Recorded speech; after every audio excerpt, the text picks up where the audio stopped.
In recent years, there has been a trend towards silencing and diminishing the role of the Soviet Union in the victory in the Second World War. You have just spoken about Kaja Kallas. She said that for her, it is a big surprise that the Soviet Union and China made the main contribution to the victory. The young generation in the West in 20 years will know absolutely nothing about this war. And even now, in fact, very few people know. In what way, how can we remind the world of the history of what really happened? Well, she is not alone, Kaja Kallas. She, of course, even outwardly gives the impression of not being a straight-A student, I would say, including in the discipline of history. But when she says that Russia and China declare that they won the Second World War and therefore defeated Nazism, as she put it, this is something new. One must know history. Unfortunately, many forget it. Her colleague, the Minister of Foreign Affairs of Estonia, his last name is something like Sagna, I don't remember.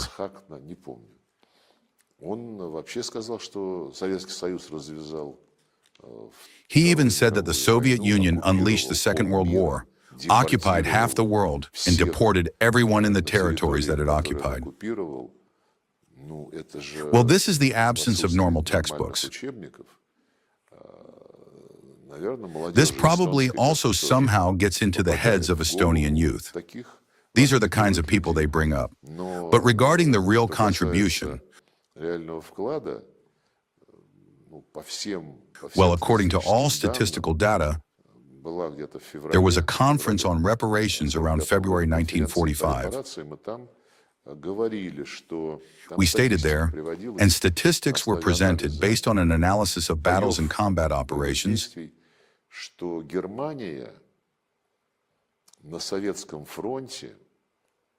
that Germany on the Soviet front, if you measure activity in man days or soldier days, spent at least 10 times more of these soldier days on the Soviet front than on all other fronts combined. 4/5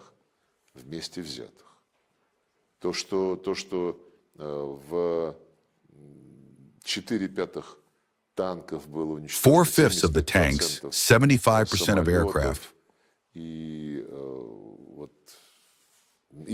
and that's specifically 75% of all German tanks and aircraft that were destroyed precisely on the Soviet front.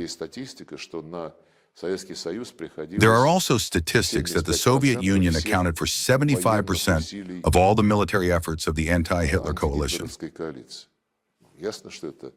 It is clear that this is the decisive role.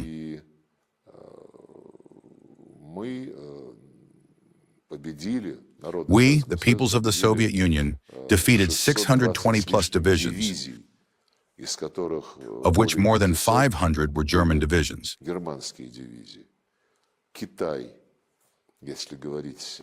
If we speak of the role China played, then 90% of everything that was undertaken against militaristic Japan is China's contribution. Russia, together with China, completed the Second World War by crushing the Kwantung Army. There is correspondence. Roosevelt, already in mid-1942, wrote to Stalin that the Russian army was bearing the main burden of the war. Churchill also wrote to Stalin that it was precisely the Russians who let the guts out of the German war machine. This was in the autumn of 1944.